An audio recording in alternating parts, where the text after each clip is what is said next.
Over $100,000 for this Ford F-250. That's a lot of money for an F-250. We've seen F-150s though that cost over 120 grand. Hopefully we don't see that today, but still it's crazy to see $100,000 pickup trucks after $100,000 pickup trucks. And this thing right here, it has a short bed. It doesn't even have like the long bed. So, I mean, what, you're gonna use it as a work truck? Probably not. Here's a dually here, 1 ton. Let's see, probably another $100,000. Just think about it. That's a lot of money on a pickup. Yeah, I was wrong. $101,000 actually for, yep, a 3,500 dually. It's a lot, but at least it's not an F-150 because we've seen that before. And who knows what we're going to see today. $90,000 F-150s. It's just everything. And then to put the cherry on top, we're at Ford. What is Ford known for? Recall after recall after recall. No one has more recalls than Ford, and it's really sad because the amount of money you pay for these vehicles, but you're getting like a subprime quality vehicle, $83,000 for this Expedition. It's just crazy. I mean, that's a lot of money for what it is. And they redesigned it. I'm surprised. These things, I thought they were going to have $110,000, $120,000 price tag. So at least it's not that, but still, they're too much money. Then you look at the Bronco. People were all over them when they first came out. They brought it back, 47. And this is one of the cheaper ones, 47 grand. It's pretty rare to see one under 50 grand. Most of the time, they're over 50 grand almost every single time. But the problem is the build quality. A lot of people bought this Bronco. They got it. They drove it, and they're like, whoa, whoa, it's plastic everywhere. Build quality sucks. And you got a recall letter. You got another recall letter. And another recall letter. It's like, I just spent 50, 60 grand on a Bronco and I'm getting letter after letter. Like, the quality doesn't match the price. Here we go, $58,000, 2025 Bronco. And we've seen Broncos over, it's crazy to say, but over $98,000 for the Bronco Raptor.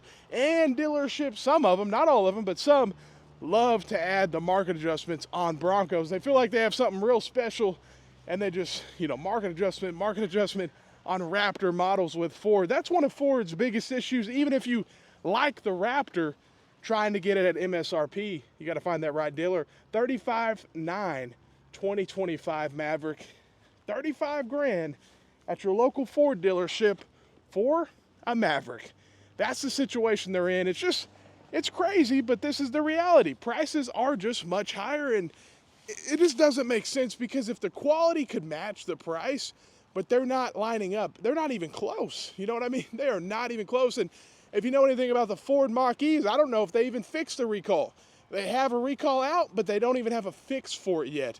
If the battery dies, you can't open your door. It's a big issue. So let's see what we got going on here. We got $35,000 Ranger. $35,000 cloth seats Ranger. That's what you're going to pay, man. That is what you're going to pay. Let's see what we got going on over here. And we'll see those F-150s. You should see how many F-150s they have. It's just hundreds and hundreds, just like most Ford dealerships. Wow, $39,000 for a Bronco Sport. That thing. And then let's see, what does it have? What does it have? It has a 1.5 EcoBoost turbo. So, yeah, I mean, for that kind of price, it's not worth the money, man. And where are the $20,000 vehicles? We should be walking up to $20,000 cars.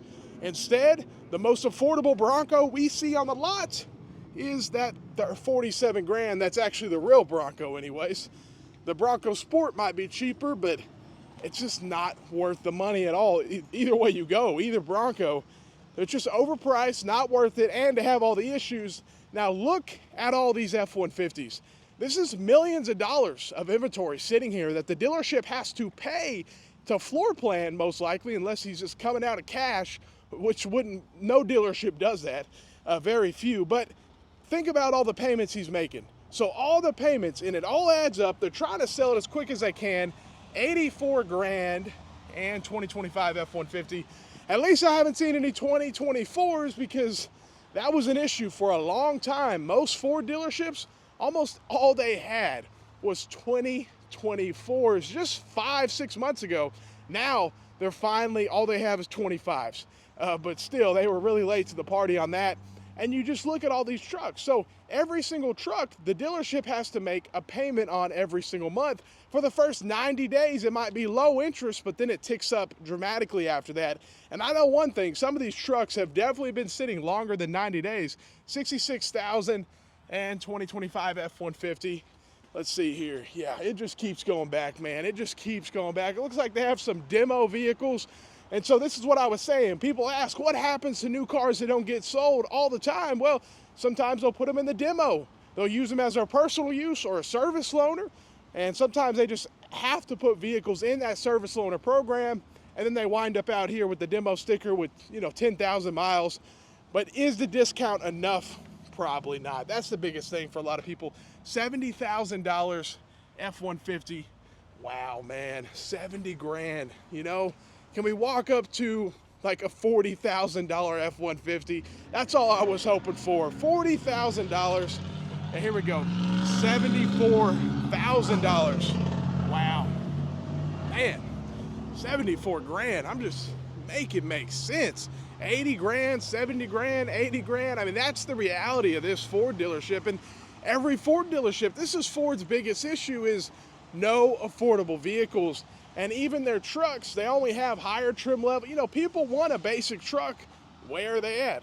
Instead, $81,000 F-150 2025 with the 3.5 EcoBoost V6. Like, you're paying 80 grand. You would expect to get a supercharged V8 for that price. And then even then, it's overpriced, let alone a 3.5 EcoBoost. Yeah, I'll pass on that for sure. Yeah, this is at 66,000. And this one, this one has the 5.0. Ford does it really weird. Like, the base model vehicles will have the 5.0. And apparently some Ford fanboys would rather have the EcoBoost. I cannot understand that at all. Yes, there have been EcoBoosts that have made it, let's say, higher miles, but overall, you're still looking at a turbocharged engine. Anytime you add turbos, it can definitely make reliability go down, especially with gas engines that are not built to par like commercial grade diesels. So it is what it is. You can see all this inventory sitting around at a Ford dealer. Everything's overpriced, but let me know what you think. Have a great day and stay blessed.